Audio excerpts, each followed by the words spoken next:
desde Santa Cruz, Miraflores. Radio Latina 990, La Poderosa.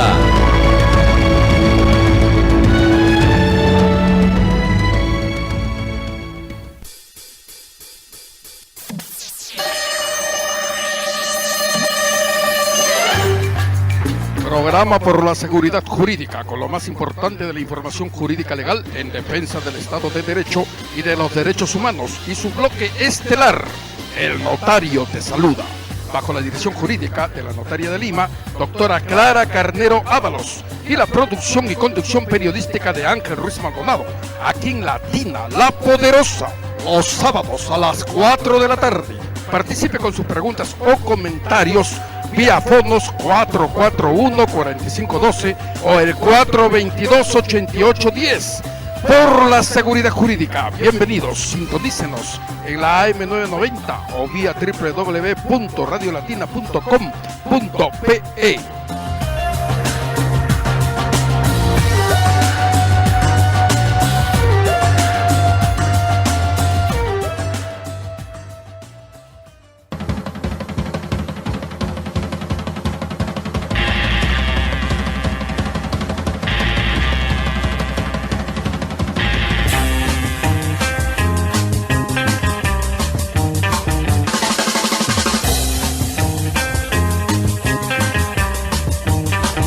¿Cómo están, amigas y amigos? Muy buenas tardes, bienvenidos a nuestra programación de Por la Seguridad Jurídica aquí en Latina, La Poderosa. El día de hoy, el tema muy interesante, por cierto, la unidad de inteligencia financiera, el lavado de activos y su relación con la seguridad jurídica, ¿no? Bueno, es un tema de mucha actualidad, ¿no? Pero para ilustrar a nuestros radioescuchas, les diremos brevemente pues el concepto básico de lo que es la unidad de inteligencia financiera, que fue creada en nuestro medio como persona jurídica de derecho público con autonomía funcional, técnica y administrativa a través de la ley 27693 del 12 de abril del año 2002. Sus funciones principales son recibir, analizar, cruzar, tratar, evaluar y transmitir información de distinto género para la detección de actividades que tengan alguna relación directa o indirecta con el lavado de activos. Bueno, este es el concepto básico de acuerdo a la ley de la Unidad de Inteligencia Financiera, que se lo conoce como el nombre de UIF, ¿no? Bien, el día de hoy tenemos un invitado muy especial, por cierto. Se trata de don Manuel Benza Flucker. Él es graduado en Planificación Económica y Ciencias Políticas en la Universidad Bielefeld de Alemania. Ha sido diputado nacional y es profesor principal en la Universidad Nacional Mayor de San Marcos y también en la Universidad Faustino Sánchez Carrión. Tiene la licenciatura en Sociología de la Universidad Católica del Perú y es además consultor, ha sido consultor en la UNICEF de Bolivia, en fin, entre otros importantes cargos, ¿no? Don Manuel Benza Flucker ya está con nosotros y por supuesto aquí al lado con nosotros también nuestra directora general y jurídica, la notaria de Lima, la doctora Clara Carnero Ábalos, a quien le vamos a dar la más cordial de la bienvenida. Doctora, ¿cómo está? Muy buenas tardes. ¿Cómo estás, Ángel? ¿Cómo están, radioescuchas? Esta es una tarde especial donde vamos a tratar un tema de actualidad, como lo has dicho, Ángel, sobre todo porque últimamente se ha tratado de esto en los diarios toda esta semana. Por ejemplo, debido a las facultades que le ha dado el legislativo al ejecutivo en este tema de lavado de activos. Y como tú lo has dicho, ya lo has presentado, tenemos acá una persona muy importante, sociólogo político, profesor universitario y además, el señor Manuel Benza Flucker, a quien le damos la más cordial bienvenida y le hacemos la primera pregunta también. ¿Qué le parecen las facultades que le ha dado el legislativo al ejecutivo en esta materia? Bueno, les agradezco muchísimo que usted diga que yo soy importante. Yo simplemente soy una persona que trata de ser buena persona y un buen patriota. Y comienzo haciendo por eso hoy un homenaje al caballero de los mares, a Miguel Grau. Hoy, 8 de octubre.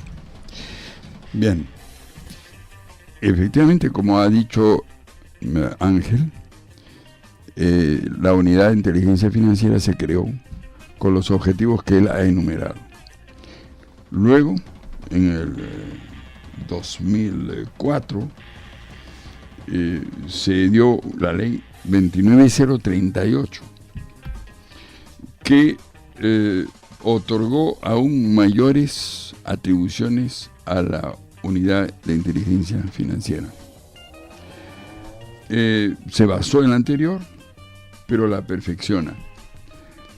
Y ellos ya solamente entre el año 2007 y el año 2016 han emitido 42 informes en los cuales ellos ponían en conocimiento del Estado peruano que había lavado de activos por 366 millones de dólares y que los sospechosos eran fulano, mengano, sutano. También es cierto que hay un grupo que se llama el grupo Egmont, que es la reunión de todas las unidades de inteligencia financiera o la mayor parte del mundo, o con ese nombre o con un nombre muy similar. Son 151. Y el Perú, la unidad de inteligencia financiera del Perú pertenece al grupo Egmont. Es más, el año pasado presidió el Perú el grupo Egmont. Entonces, resulta que esto es muy importante porque para contestar la importante pregunta de la doctora Clara Carnero, yo primero me veo obligado a decir que con un buen criterio la población peruana en los meses previos a las elecciones generales convirtió en el tema número 1 de debate el tema de la corrupción y el combate contra la corrupción. Es más, algunos líderes políticos conocidos cayeron fuertemente en desprestigio porque se corrió la voz entre la población que habían sido corruptos. O la gente creía que había sido corrupto. Es el caso claro de Alan García, que el candidato a la presidencia del partido más antiguo del Perú logró, gracias a ciertas ayudas, a mi juicio, del jurado de elecciones, pasar la valla con las justas, lo cual sorprendió a muchos. O sea, el tema de la corrupción ha sido un tema que cruzó la campaña electoral y que después de la campaña electoral puso a prueba los primeros días del gobierno de PPK, y ahí ahora sí voy a dar la respuesta. Entonces, el gobierno de PPK le envió al Congreso de la República un paquete de 5 temas que consideraba fundamentales para comenzar su gobierno, para que el Parlamento le delegue facultades legislativas durante 180 días, al final fueron solo 90. Y este es un hábito que se produce en el Perú siempre. Yo he sido diputado y así sucedió también en el primer gobierno de Alan García, fui diputado. Le entregamos a García en la Cámara de Diputados y en la Cámara de Senado facultades legislativas, porque el pueblo debe saber que no solamente las leyes provienen del poder legislativo, sino también el poder ejecutivo está posibilitado de emitir leyes cuando el poder legislativo le delega esa facultad, y tiene la ventaja el poder ejecutivo de emitir leyes mucho más rápidamente que el legislativo, que necesita un debate más largo, ¿ya? Entonces, por eso la solicitud de las facultades legislativas era importante. El primero de los 5 grupos de facultades solicitadas por el gobierno de PPK al legislativo era el que ellos ya denominaron reactivación económica, y que yo prefiero llamarle política económica. Medidas de política económica, no solo para beneficios, se supone, de la población, sino también para impedir, entre otras, la corrupción económica, ¿no? Entonces, dentro de ese primer paquete estaba la solicitud del gobierno, o sea, del Poder Ejecutivo, el gobierno es Poder Ejecutivo, al Poder Legislativo, de que le permitieran agilizar mecanismos para que el gobierno pudiera conocer rápidamente, cada vez que sospechaba de alguien,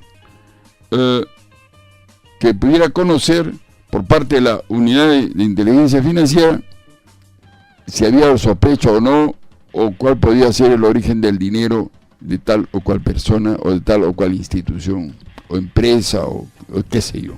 Y eso se convirtió en uno de los temas de debate clave, porque si, repito, el tema corrupción había sido tan importante en la campaña, lógicamente este era el momento de poner a prueba si el legislativo estaba a la altura de las circunstancias y daba, o sea, otorgaba o no esa facultad al gobierno para legislar sobre este punto. La agilización de la unidad de inteligencia financiera en beneficio de la lucha contra la corrupción, porque hay un secreto a voces, y es que el lavado de activos interviene en las campañas electorales. Ya van a haber campañas electorales el 2018, que son gobiernos locales y regionales, pero el 2021 van a ser nacionales, otra vez congresales y a la presidencia de la República. Entonces, como hay esa sospecha, porque hay mucho dinero en juego, entonces en esa campaña, en esta última, se ha gastado más dinero que nunca, y entonces hay la sospecha de que puede haber dinero en narcotráfico metido en esto, que es una manera de lavar activos y una manera también de influenciar en los políticos, en algunos políticos, los que aceptan esto. Bueno, así que el tema éticamente, desde el punto de vista ético, creo a todos nos interesa, es muy importante, yo agradezco que me hayan invitado, y por supuesto ahora sí contesto. Don Manuel, disculpe, sí. Concretamente, ¿su opinión es favorable a estas facultades que el Congreso le ha otorgado al Legislativo? Esa es la primera pregunta que le digo, porque al comienzo hubo una resistencia de parte del sector mayoritario del Congreso, Sí. ¿no? De la parte de los fujimoristas, que buscaban, al parecer, no es que este tema no se toque, inclusive no potenciar, no se hablaba ni siquiera de potenciar a la unidad de inteligencia, simplemente de mantenerla como una unidad más, ¿no? Dependiente, y eso por decirlo. Pero después ha habido un cambio ya en la posición de los fujimoristas y ya le han dado las facultades. No, ¿Usted? no totalmente. Bueno, eso lo quería preguntar. ¿Usted está de acuerdo en parte entonces? Claro, yo estoy de acuerdo con que se hayan entregado las facultades a las que pidió el gobierno de PPK en las otras 4 materias. Pero en lo que se refiere a la unidad de inteligencia financiera, que es el tema. No, ahí estoy en desacuerdo tal y como se ha decidido. Porque no se ha decidido como debió haberse decidido. ¿Cómo debió haberse decidido? ¿Cuál es debió haberse decidido que cuando el Jurado Nacional de Elecciones, estamos hablando de procesos electorales, de candidatos que van a dirigir el país, otra vez, ¿no es cierto? Ya. Que cuando el Jurado Nacional de Elecciones y cuando la OMPE solicite a la unidad de inteligencia financiera, esta le brinde la información inmediatamente, lo más rápidamente posible. ¿Por qué? Porque los corrompidos pues ya saben que son corrompidos y saben cómo jugar sucio, rápido, cómo taparse a sí mismos. Pues bien, eso no ha sido. Inicialmente los fujimoristas, que son la mayoría congresal, plantearon de que esto es lo que está usted diciendo, debería efectivamente tenerse en cuenta, pero no se debería compartir la información con la OMPE ni con el Jurado Nacional de Elecciones. Es más, así se ha decidido. Esa es la decisión. Ahora, ¿cuál es la alternativa desde su punto de vista técnicamente? Aunque evidentemente este tema de la UIF es un tema también político, ¿no? Claro, muy politizado, porque es un problema de lavado de activos, ¿no, doctora Clara Carnero? Estábamos conversando. Sí, mira, es un problema de lavado de activos y no solamente se ha modificado, la 27693 se ha modificado con la norma que ha hablado acá el señor Manuel Densa Fluker, sino que se ha modificado posteriormente con el reglamento a esa norma, y además de eso ha sido modificado bastante, ya dándole bastantes atribuciones a Unidad de Inteligencia Financiera con una ley penal que es la 1106. En esa ley penal que es la 1106 se le da funciones y se le da facultades a la UIF. Entonces, esa definición que tú tienes, que estaba en un artículo primero, ha sido totalmente modificada para darle las funciones que las tienes en 1, 2, 3, 4, 5, 6, 7, 8, 9, 10 y 11. Y dentro de esas facultades está, por eso es que pide la OMPE, porque dice participar en el ámbito de su competencia en investigaciones conjuntas con otras instituciones públicas nacionales encargadas de detectar, investigar y denunciar la comisión de ilícitos penales que tienen la característica de lavado de activos, ¿no? Pero yo más bien lo que pienso es que el Jurado Nacional de Elecciones y la OMPE deberían darle información a Unidad de Inteligencia Financiera, porque eso es lo que le va a dar un mayor peso a Unidad de Inteligencia Financiera. Porque si nosotros tenemos que partir del argumento que hace, por ejemplo, el mismo Carlos Bruce, que plantea una modificación a la ley y da una declaración, una declaración y dice, le leo, dice: el vocero de la bancada de Peruanos por el Cambio, Carlos Bruce, manifestó que el proyecto para restituir la autonomía funcional, que no tiene por qué decir que tiene que restituir la autonomía funcional porque siempre la ha tenido, sí. Y además Sergio Espinosa, que es el presidente de Unidad de Inteligencia Financiera, no piden que le restituyan ninguna autonomía porque sabe que la tiene. Así es. Porque sabe que la tiene, dice, permitirá que tenga un trabajo más fluido y permanente.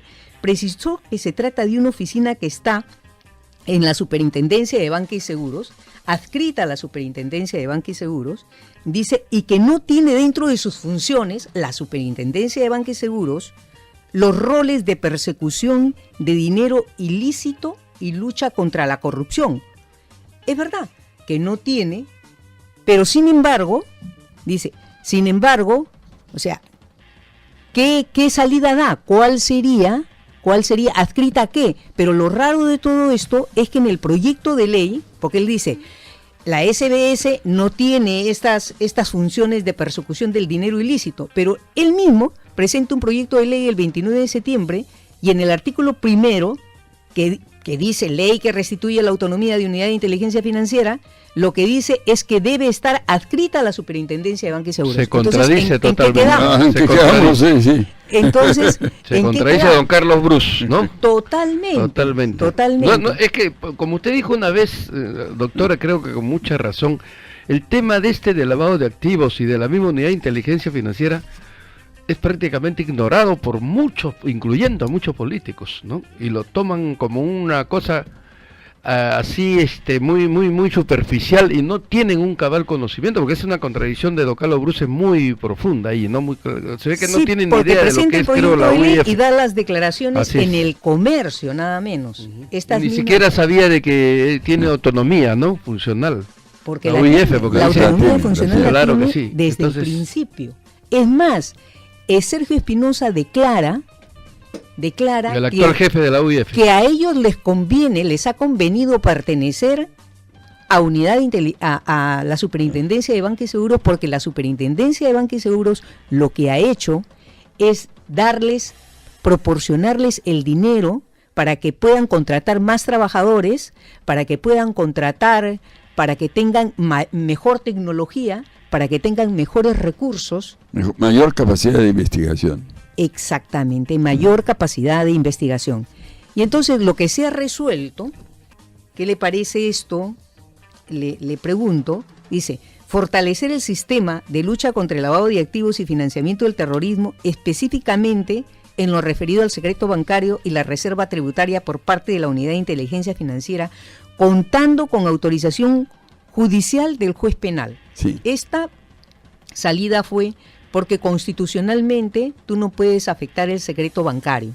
Por otro lado, las 40 recomendaciones del GAFI en ningún momento piden que los países violen lo que es sus propias normas y sus propias leyes. Muy por el contrario. Lo que ellos dicen es que los países deben asegurar que las autoridades competentes tengan la responsabilidad de la rápida identificación, por ejemplo, ¿no? De la rápida identificación Pero dice también, los países tienen que respetar los derechos humanos, respetar los principios de derechos y reconocer el derecho de los inocentes.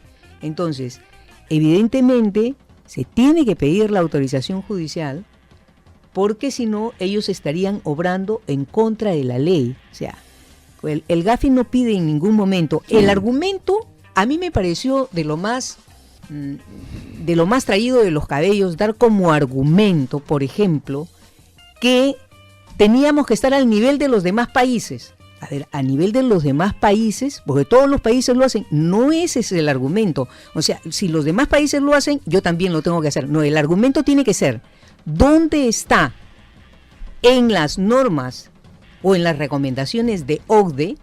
¿Dónde está en las recomendaciones, en las 40 recomendaciones del Gafi, que tenían que haberlo, como decía el parlamentario aprista, dijo, tienen que convencernos de que esto tiene que funcionar así. Entonces, si ellos no lo han convencido, ¿cuál sería la manera de haberlos convencido? Decir cuáles eran las recomendaciones del Gafi, dónde estaba puntualmente la recomendación del Gafi para hacer esto, dónde estaba puntualmente la recomendación de la OCDE para sacar estas facultades como ellos querían. Pero no lo han hecho, razón por la cual sale de la forma en que ha salido. Y no solamente eso, dice, aplicando el sistema de recepción y distribución de los centros, o sea, en el momento que vas a pedir la autorización, tú tienes que presentar esa solicitud, dice, aplicando el sistema de recepción y distribución de los centros de distribución general o mesa de partes automatizadas del Poder Judicial. Es decir, yo no voy a poder designar un juez ad hoc, yo no me voy a ir donde un juez especialmente, ni una subespecialidad. Dice, sin perjuicio de eso se autoriza a los criterios de prelación.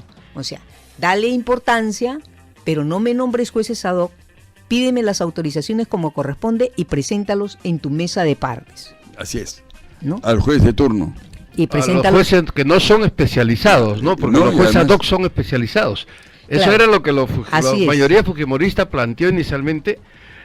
Excluyeron en realidad los jueces ad hoc, ¿no? Ya los han excluido, claro, para ponerlos en jueces no especializados que no tienen mayor conocimiento. No solamente es un problema de especialización, lo cual ya es muy importante, sino es un problema de tiempos, de velocidad. Tiene mayor consistencia. El juez ad hoc se dedicaría a eso, nada más. El juez de turno tiene que dedicarse a un montón de cosas, claro.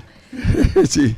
Bien, y no solamente eso, a ver, las otras facultades que le da, que yo no estoy de acuerdo con esto, que dice, otorgar mayores facultades a la UIF para que adicionalmente pueda compartir información sobre los delitos precedentes, dice, compartir información sobre los delitos precedentes de lavado de activos.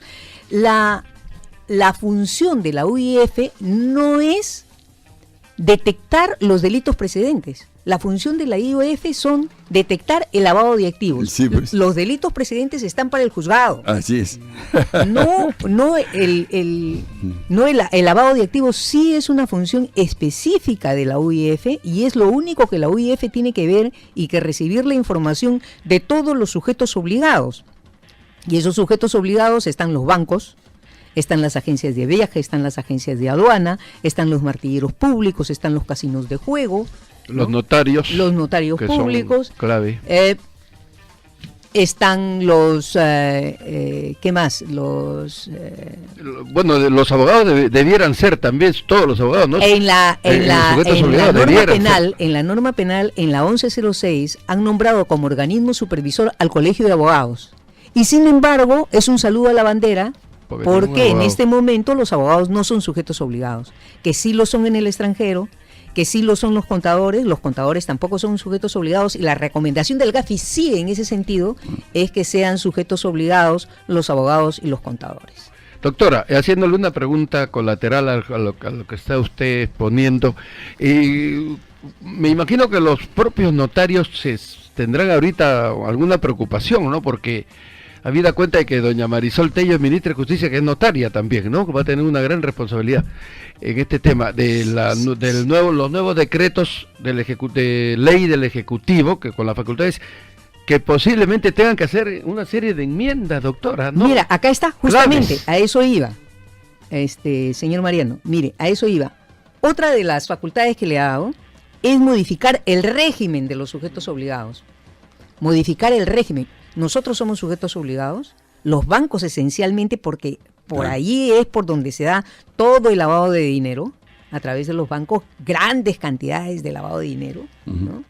Y por todos los otros sujetos obligados, las constructoras también son sujetos obligados, y dice que van a modificar el régimen de los sujetos obligados. No sabemos qué nos espera con esa modificación del régimen.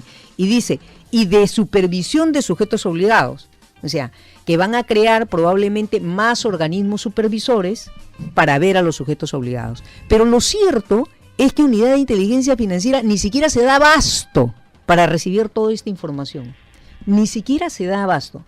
Mira tú, que nosotros hemos pedido, por ejemplo, ahora yo tengo mi oficial de cumplimiento, porque tenemos que tener toda una estructura de lavado de activos. Todos los sujetos obligados tenemos que tener toda una infraestructura de lavado de activos, que significa que tú tienes que tener un manual, que tienes que tener un código de conducta, que tienes que tener legajos especiales de los trabajadores, donde los trabajadores tienen que tener sus declaraciones juradas, laborales, personales y económicas.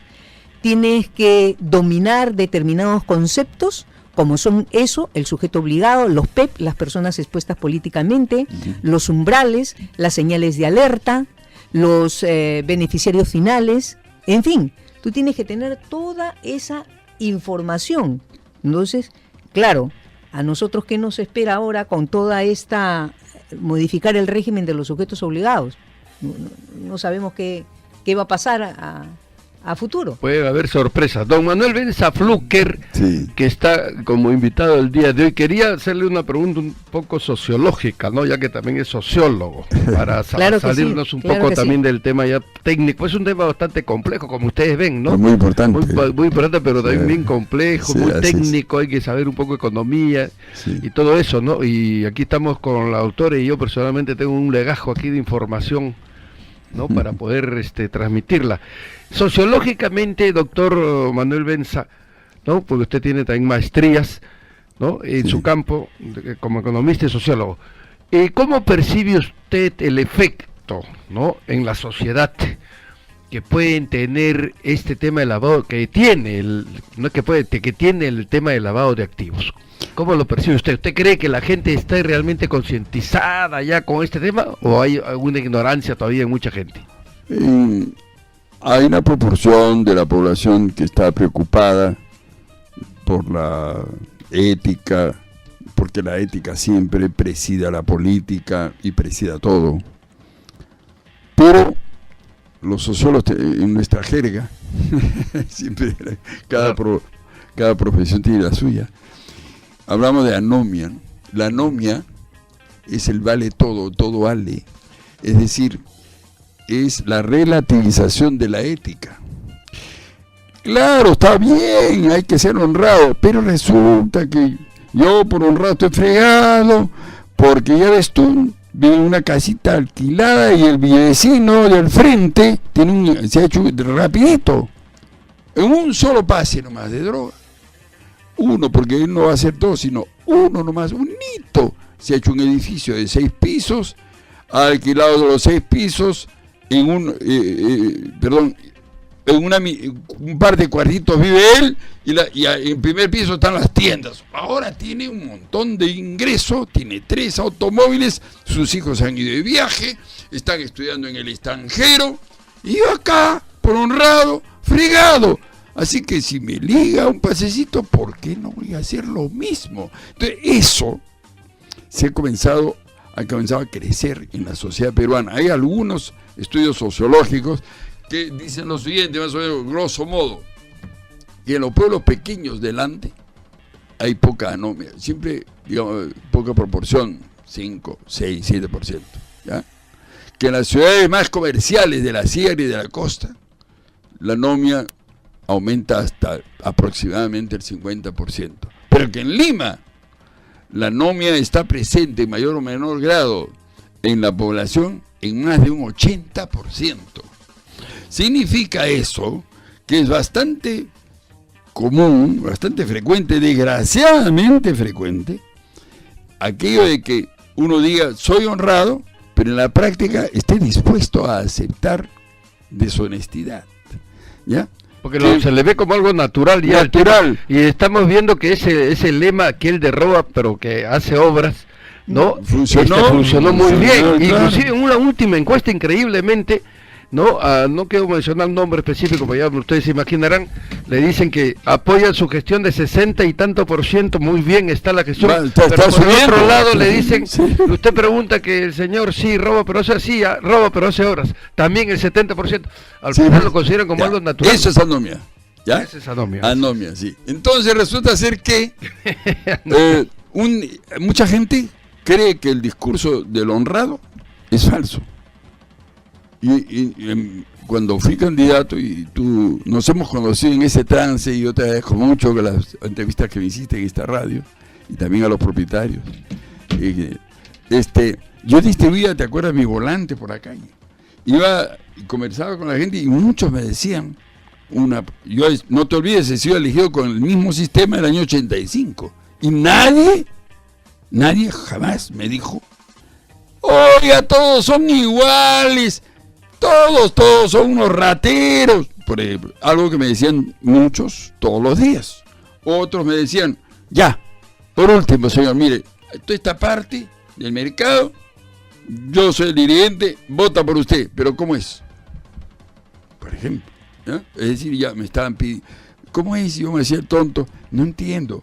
Es que tenemos la fiesta patronal pasado mañana y hay que bajarse unas 400 cajas de cerveza. Con eso tiene nuestros votos. No, señor, eso es deshonesto, eso es comparar con... entonces vaya al diablo, ¿ya? Y así otras, que puedo contar, muchísimas otras. Entonces, realmente, eso era una demostración directa, cara a cara, de la anomia. Yo la veía en la mano, la vivía en el rostro que veía, en la actitud de los demás. Entonces, resulta que en el Perú ha crecido la anomia enormemente en los últimos 25 años, yo diría, o 28, 30, no sé, ¿ya? Ha crecido enormemente y no la para, en este momento no hay nada, ninguna fuerza que esté contrarrestando este crecimiento. No hay, por ejemplo, una legislación como sí en otros países para que hayan programas culturales en la televisión. Un porcentaje de programas culturales, algunos de ellos dedicados a generar, a impulsar, a reforzar valores, por ejemplo, ¿no? No hay. Y yo podría enumerar, no hay esfuerzos en los municipios provinciales y distritales, que yo conozco muchos en el Perú, de que no solamente se trate de hacer obra física, lo cual es necesario, cemento, veredas, pistas, no. Que haya una obra, digamos, moral, que los municipios paguen spots, como lo he visto en Alemania, donde estudié, en la televisión y en la radio, spots de 1 minuto y medio que, ¡pum!, al repetirse y estar bien hechos, van a contrasentido de esta anomia que está creciendo. Porque entonces, dice, a ver, no le robe usted el tiempo a otro ciudadano, haga su cola, respete el derecho al tiempo del otro. Justamente, justamente acá teníamos, ¿te acuerdas al abogado? Sí, ¿Lamas Pucio? A Luis Lamas Lamas Pucio, Pucio, efectivamente, diciéndonos que qué podíamos esperar, qué puede él decirle a sus alumnos cuando los principales personajes del país están implicados en temas de lavado de activos. Y claro, esto se extiende por toda la población y lo peor de todo es que ahora todo se ha convertido en lavado de activos, todo es lavado de activos. Entonces, tú tienes que, por ejemplo, la otra vez sacaron en la televisión, no sé si fue en Cuarto Poder o en Panorama, a todas las personas estas de gamarra que ahora se ponen en las afueras de los locales a vender los productos y que no pagan ningún impuesto. No pagan ningún impuesto. Claro. Todos tendrían que estar denunciados por lavado de activos, pero en vez de eso tenemos a una municipalidad que les cobra que les cobre un monto Un cupo. para que les cobre un cupo prácticamente. Son cómplices. Exactamente. Ya no Entonces, están haciendo patria, sino son cómplices. entonces todas estas cosas se dan y da muchísima pena que esto esté sucediendo, ¿no? Sí. Entonces, Bueno, Vamos a hacer un Buena pregunta. breve intermedio Sí. de un par de minutos aquí con nuestro invitado especial, don Manuel Benza Flucker, y también con la doctora Clara Carnero, directora de nuestra programación, para seguir conversando sobre este interesante tema que se está siendo enfocado el día de hoy, ¿no? Aquí por la seguridad jurídica, ¿no? En la UIF, Unidad de Inteligencia Financiera, el lavado de activos y su relación también con la seguridad jurídica, ¿no? Que podemos abordar un poco de ese asunto en unos minutos más. Volvemos.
Bueno, estamos retornando al programa por la seguridad jurídica aquí en Latina La Poderosa con nuestro invitado especial el día de hoy, el doctor Manuel Benza Flucker, y por supuesto con nuestra directora general, la notaria y abogada, la doctora Clara Carnero Ábalos. El tema, pues, la pregunta podría ser, don Manuel, ¿cómo podríamos potenciar, ¿no? O repotenciar, si se quiere, a la financiera, ahora que el gobierno tiene ya está en sus manos, ¿no? Está en sus manos ¿sí?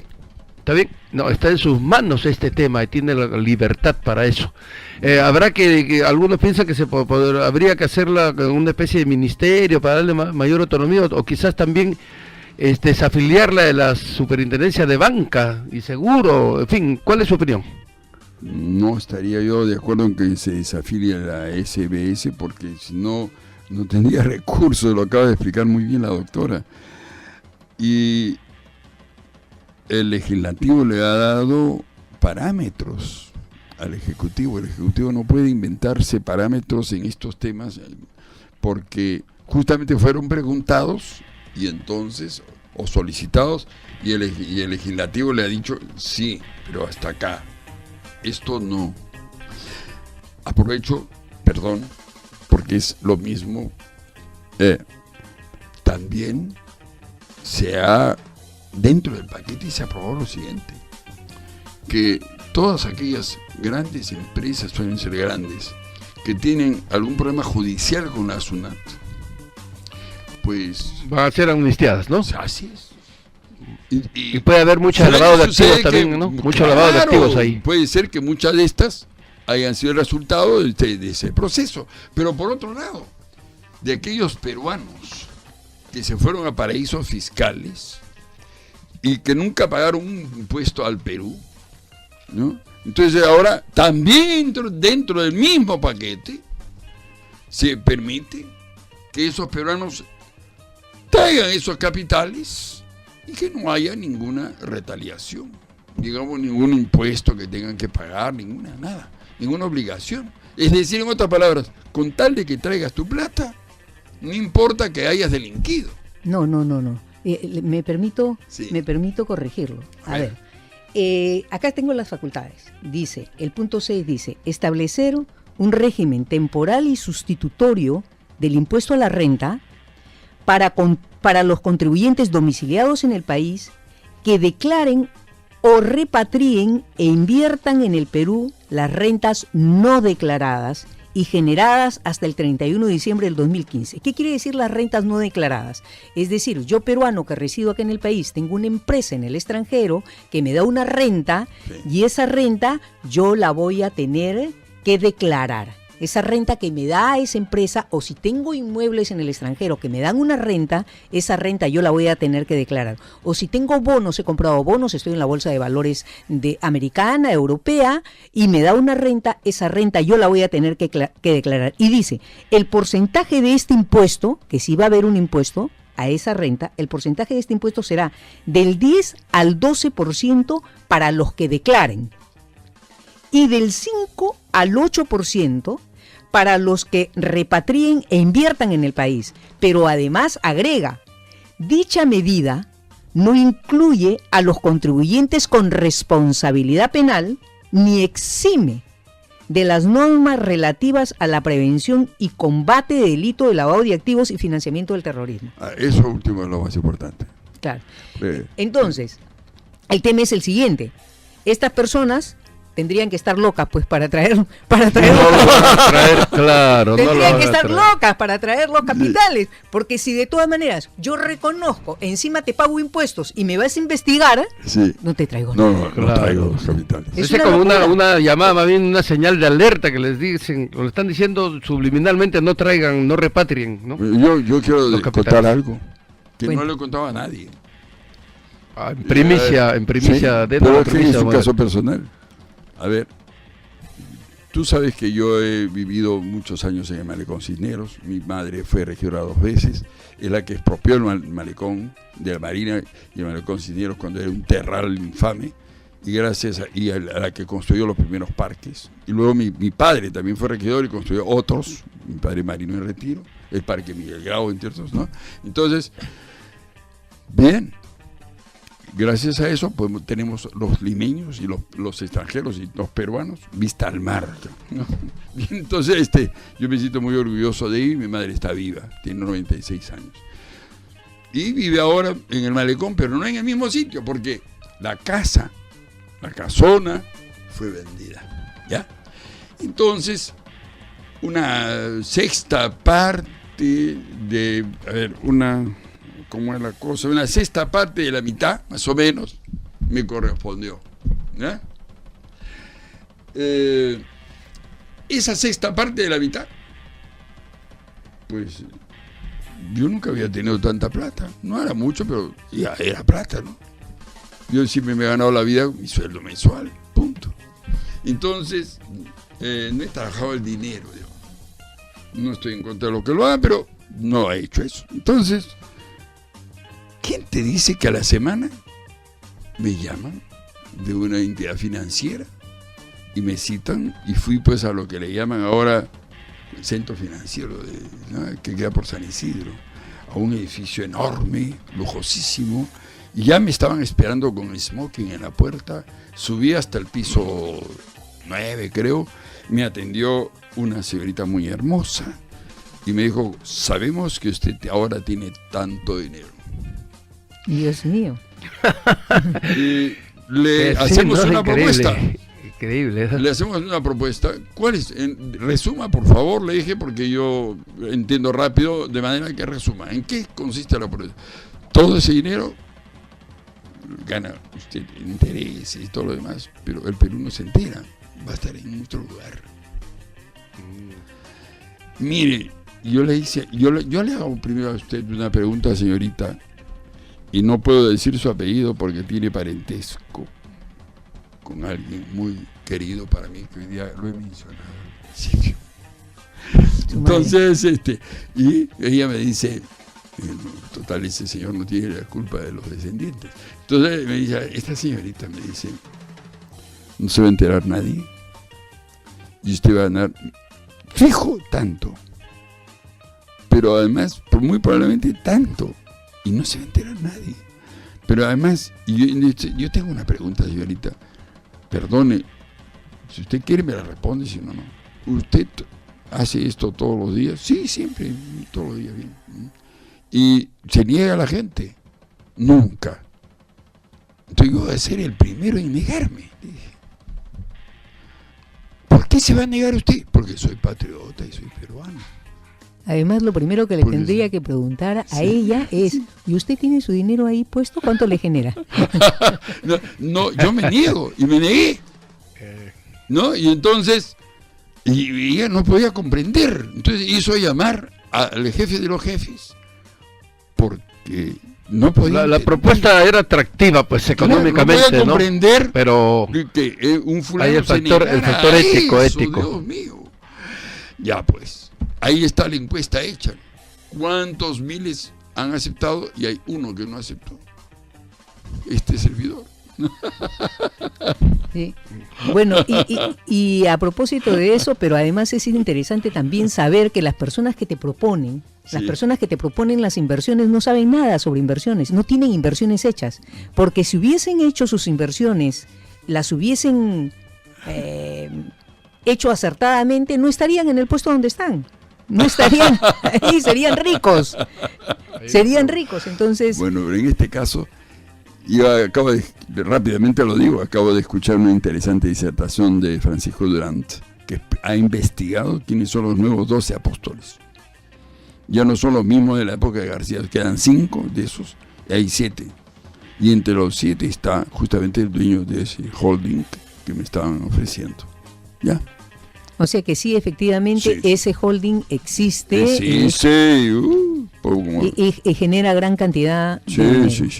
Claro, pero ya le digo, estas personas, inclusive los que están recibiendo tu dinero para ponerlo en acciones en diferentes instituciones, no saben nada, ¿no? Simplemente no saben nada, obedecen a intereses mayores. Acá, finalmente, los únicos que ganan son siempre los grandes capitales. Bueno, en eso estamos de acuerdo, pero eso justamente son uno de los 12 que mueven más capitales. Es el mercado de capitales, es el sector financiero. Y al propósito quiero solamente hacer la siguiente reflexión. Hoy por hoy, en el mundo, es mucho más fácil para el que tiene gran capital no invertirlo en industria, sino invertirlo en el mercado de capitales. Porque la especulación rinde más que el esfuerzo de crear una industria, de lidiar todos los días con las máquinas, los insumos, el mercado, el sindicato y qué sé yo, ¿ya? Y hasta los predios del municipio. Entonces, resulta que más rápido es sentarse en la computadora y jugar a la bolsa de, no sé, comprando petróleo de Arabia Saudita. Claro, pero hay que saberlo. Lo que pasa es que hay que estar bien informado, porque no te puedes lanzar en una... Es una aventura bursátil en una inversión así, ¿no? Bueno, pero yo tiene tengo sus una persona también muy cercana a mí que vive de eso. Muy cercana. Bueno, pero como le digo, el tiene sistema, que estar... creo que ese es el sistema, ¿no? Sí, que no solo de Perú, es en el mundo. Lamentablemente, por eso existen también los paraísos fiscales, ¿no? Sí. Pero al paso que vamos en el tema del lavado de activos en el Perú, lo cual ya es preocupante, porque no hay hasta ahora una manera, ¿no, doctora? Usted que ha ganado un premio, la doctora ha ganado un premio muy importante en tema de lavado de activos, un primer premio, inclusive da conferencias en muchos lugares sobre ese tema, que es especialista, una de las pocas realmente especialistas en ese tema de lavado de activos, la doctora Clara Carnero. En el tema administrativo, Ángel, no en el tema penal, ni en el tema... Claro, me refiero al tema teórico. En el tema administrativo, que significa todo lo que tienen que hacer los sujetos obligados. Pero ese es el punto de partida. Claro que todo sí. Todo lo que tienen que hacer es muy modesta la doctora. Los sujetos obligados. Muy modesta. Para lo cierto es, ¿a dónde va el Perú? Podremos detener, fíjese, el día de hoy ya tenemos el primer caso de corrupción en el gobierno de PPK. Sí, el doctor, el médico, sí, ¿ves? ¿No? Que felizmente ya el gobierno dijo, pase a la fiscalía, y ya lo sacaron, ¿no? El doctor Moreno, hablando de, ¿no? Sí. Tenemos un primer caso que telefónicamente dice que vamos a ganar bastante plata, hermano. Sí. Por favor. Y es su consejero principal, consejero de salud, es prácticamente más, está por encima de un ministro, porque es su consejero personal, ¿no? Entonces, ¿a dónde va el Perú, ¿cómo podemos resolver esta lacra social? Esto es un proceso. Habrá que hacer pues una revolución. revolución. La palabra revolución evoca mucho ya, exacto, cosas. No en el sentido que lo usa sociológico. Estoy de acuerdo, un cambio realmente, además, no podría hacerse en un año. Es un proceso, porque así como la ANOMI ha ido ganando terreno en 25 años, para desandar lo andado, nos vamos a demorar por lo menos 25, ¿ya? Pero tendríamos que darle continuidad a esos procesos y fundar, digamos, poner los fundamentos para que no haya vuelta atrás. Porque ese es otro problema, que puede haber vuelta atrás. Hay una llamadita. Justamente con los lavados de activos. Buenas tardes, ¿cómo están? Sí, estamos en el aire. Aló, buenas tardes. Sí. Una consulta a los especialistas en este tema de UIF de lavado de activos. En el Perú ya hay sancionados por las investigaciones presentadas por UIF a las autoridades competentes. Y hay casos que podemos notar. Bien. Otro tema, y este es un tema de reflexión, porque si a mí me nombraran encargado de la Unidad de Inteligencia Financiera, eso es un tema que es una bomba, que si no sale nadie sancionado por muchos años, van a decirle, ¿usted qué hizo? Con tanta información fue cómplice al tapar todo eso. Reitero, ¿hay alguien que ya ha sido sancionado? No lo sé, quisiera preguntar a los especialistas. Muy bien, le van a contestar su pregunta, mi estimado amigo. El tiempo transcurrido desde que el gobierno del PPK asumió el 28 de julio hasta hoy no es suficiente, me parece no ha sido suficiente. Pero en el de Ollanta creo que muy pocos... No hubo resultados. No hubo resultados. No hubo. Pues creo que el gobierno de Ollanta es donde más ha habido lavado de activos en el Perú, porque han surgido por todos lados, por ejemplo en el Brain, sí, ¿no? En Ayacucho, aquí en Lima, hoteles de 20 pisos, de la noche a la mañana, un pata que tiene 5 hoteles, y sí, es un lavado de activos, pero ya... Eso se nota en todo el Perú, ¿eh? Claro. Yo, por ejemplo, dicto 2 días en la Universidad José Faustino Sánchez Carrión de Huacho, y cada día veo nuevas camionetas 4x4, otra llamadita, nuevas construcciones. ¿Y de buenas dónde? tardes. Si no hay industria. Así, buenas tardes, ¿cómo está? Sí. ¿Cómo está? Estamos en el aire. No estoy diciendo desde ahorita. La Unidad de Inteligencia Financiera ha sido creada hace años en el Perú. Claro, Sí, de 2002. No hablo de este gobierno. Y lo del que ha pasado con el médico es una cosa que no es lavado de activos. El mismo señor Toledo también, recordemos que estuvo muy implicado en lavado de activos, ¿no? Creo que todavía sigue, a pesar de que... No, yo pregunto si alguien ha sido sancionado. Esa pregunta se la tendría que hacer pues a los gobiernos, sí, no, porque ellos son los que tienen que responder, los jueces, los fiscales. Mira, Ángel, que responden, ¿no? Te digo una cosa, el tema del lavado de activos es un tema tan importante que ya esto ha desbordado a los países en el mundo. Los gobiernos del mundo no pueden controlar el lavado de activos. Como no pueden controlarlo, entonces no se les ha ocurrido mejor cosa que crear unidades de inteligencia financiera en todo el mundo y crear sujetos obligados, comprendiendo ahí a cantidad de instituciones y de personas naturales, entre los que estamos los notarios, para que colaboremos en esa lucha contra el lavado de activos. Sin embargo, bien ha dicho la persona que ha llamado, nosotros no sabemos de que se esté en este momento sancionando a alguna persona por el delito de lavado de activos, sino por los delitos precedentes. Y los delitos precedentes son los delitos tributarios, en la mayor parte de los casos, ¿no? Son otro tipo de delitos, pero por lavado de activos, que yo sepa, no hay todavía sanción sobre lavado de activos en sí, que es un lavado de activos. Sin embargo, por ejemplo, como Al Capone, doctora, que lo meten preso no por sus crímenes, sino por no pagar impuestos. Exactamente, y tenemos, por ejemplo, una información que ha enviado Unidad de Inteligencia Financiera a los sujetos obligados, comentando que se daba el primer caso de lavado de activos en Estados Unidos, que se está siguiendo de cerca ese caso sobre la moneda virtual, la famosa moneda virtual, ¿no? Entonces hay un primer caso que es sobre lavado de activos en Estados Unidos. Y eso es importante, pero vamos a ver qué resultados tiene, ¿no? Vamos a ver qué resultados tiene. Bueno, es lamentable, pero la pregunta es muy buena. No, que yo sepa, a ver, pues no ha habido ningún caso. Se supone, ¿no? Falta decisión política, parece, ¿no? Claro, decisión política, ¿no? Es que justamente en esa entrevista que escuché de Francisco Durante en el Facebook, él hace alusión al hecho de un libro que va a ser publicado ya, y él menciona a varios congresistas actualmente elegidos, recientemente elegidos, que han sido elegidos con dinero sucio. Y me dije yo inmediatamente, para que él haga esta afirmación y cite nombres y apellidos, es porque tiene pruebas, porque si no lo van a meter adentro de este señor, ¿no? Pero no me llamaría la atención, ¿no? Porque he visto varias campañas electorales, ¿no? Frente a las cuales yo me quedaba pasmado, porque yo estaba con mis volantitos dando vueltas por Lima, ¿no?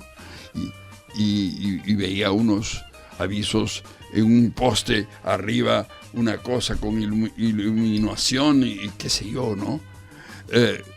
Y por todos lados carteles, hasta en la punta del cerro, fuera de Lima, en todas partes. Entonces, nadie tiene tanta plata. Ahí, sin duda, se han beneficiado algunos por estos dineros. El problema está en que, como ya se dijo, ha faltado voluntad política y aparentemente esta vez hay. Pues hay que hacer seguimiento y para eso el periodismo es fundamental. ¿Sí? Y lo que pasa es que no hay un convencimiento en los jueces sobre cómo tratar este tema de lavado de activos y porque no conocen bien, pese a que se han creado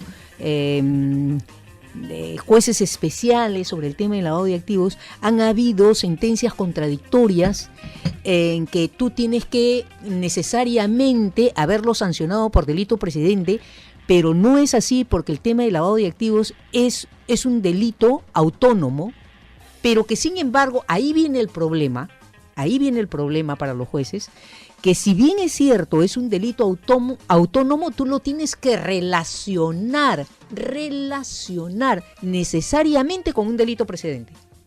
Y entonces ahí viene el tema. O sea, ¿con qué delito lo relacionas? ¿Con una extorsión? ¿Con una trata de blancas? ¿Con un delito tributario?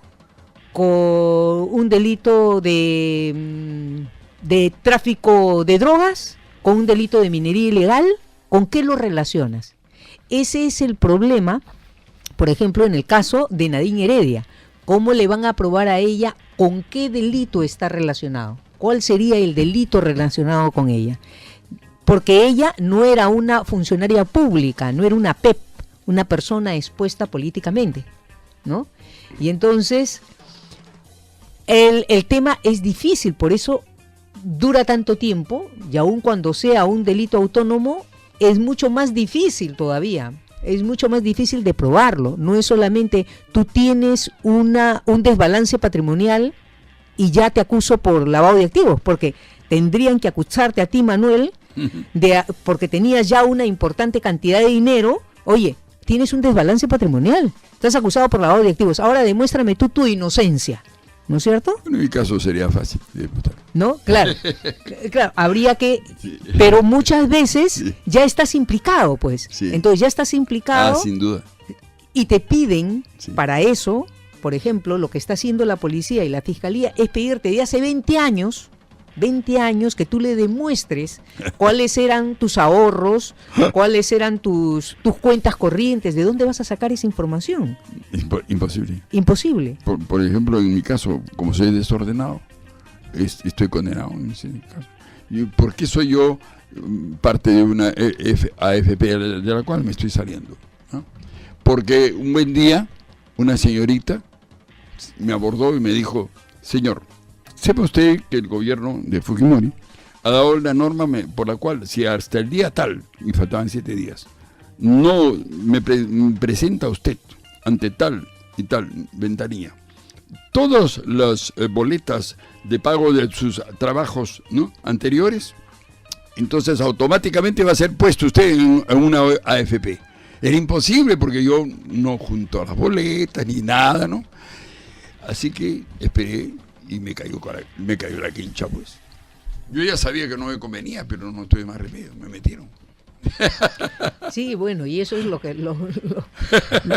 está pasando. Hay un desconocimiento también y te pueden acusar por cualquier cosa también ahora, ¿no? Y los notarios, la gran responsabilidad que tienen, ¿no? Si, como usted dice, bien difícil detectar el lavado de activos, no es nada fácil. Es Yo muy imagino difícil, todo lo por que ejemplo, tienen que ustedes pensar mira, para poder... mire, Manuel, usted tiene que informar si hay algo sospechoso, son sujetos claro, obligados. Mire, Manuel, a nosotros Con riesgo nos de ir hasta llegan la cárcel, ¿no, doctora? todos Con riesgo de ir a la cárcel. todos los días nos llegan Sí. oficios de la policía, de la fiscalía, del Poder Judicial, para que informemos Sí. sobre una relación inmensa. Cada oficio tiene una relación inmensa de presuntos investigados por lavados de activos. Miles tenemos. Entonces tenemos que dar información a través de las escrituras públicas que se han hecho en nuestros oficios notariales. Sí. ¿Mm? Entonces, cuando vemos que están investigados por lavado de activos, yo corro a verificar las escrituras públicas para ver ahí qué hay de ilegal, qué puede haber de ilegal. Y por supuesto, no encontramos mayor cosa, pero que ellos sí la tienen porque tienen una información cruzada. Claro. Al tener una información cruzada, Claro, de eso se trata, de cruzar información. entonces ellos pueden saber, Claro, oye, ¿por qué lo estoy investigando yo por lavado de dinero? claro. ¿No? Nosotros hemos adquirido un sistema español que lamentablemente todavía no funciona, en donde ya vamos a estar todos los notarios totalmente conectados, claro. conectados, para que se cruce información y en vez de que nosotros demos directamente la información a Unidad de Inteligencia Financiera sobre las operaciones sospechosas, que es a lo que a ellos les interesa, sea este sistema, a través de factores o puntajes, los que te digan, esta persona es por las señales de alerta que se le da un puntaje de un factor, es producto de una operación sospechosa, pero la cruza con las diferentes notarías. Según el sistema español, dice que el 99% de lo que ellos envían a la UIF, como le llaman allá, Sí. son efectivamente producto de lavado de activos. Ah, caramba. Fíjese, bueno, este tema realmente es apasionante y da para más, porque es tema hoy en día crucial para la economía, las finanzas del país y para todo, ¿no? Toda la marcha de nuestro país, este cáncer, nuevo cáncer global que azota a todo el mundo, el cáncer de lavado de activos, ¿no? Es un cáncer. Es un cáncer y bueno... Ha existido desde siempre, Ángel. Ah, sí, pero ya en los últimos No es de años... ahora, no es de ahora, ahora le han puesto nombre. Pero también se ha desarrollado en forma también alarmante. Es el cáncer que se ha expandido, ¿no? Ya en Bueno, forma como las bastante... comunicaciones se han hecho mucho más Claro, rápidas. claro. Entonces es por ello también Claro. que es más... Muchísimas gracias, doctor Sí, Manuel Benza gracias. Flucker, por su presencia aquí en Cabina Radial. No, y por para la mí seguridad es jurídica. un honor haberla conocido, doctora, y a ti, Ángel, agradecerte esta oportunidad y salir aprendiendo una serie de cosas, porque todos los días tenemos que aprender. Muy bien, doctor. Muchísimas gracias, doctora Le Clara agradecemos Carnero. muchísimo. Encantada de haberlo tenido acá. Esperamos volver a tener la oportunidad de entrevistarlo en otra ocasión. Muchas gracias, Ángel. Muchas gracias, amigas y radioescuchas. amigos. Nos reencontramos el próximo sábado del horario habitual a partir de las 4 de la tarde aquí en Latina La Poderosa. Pasen un bonito fin de semana.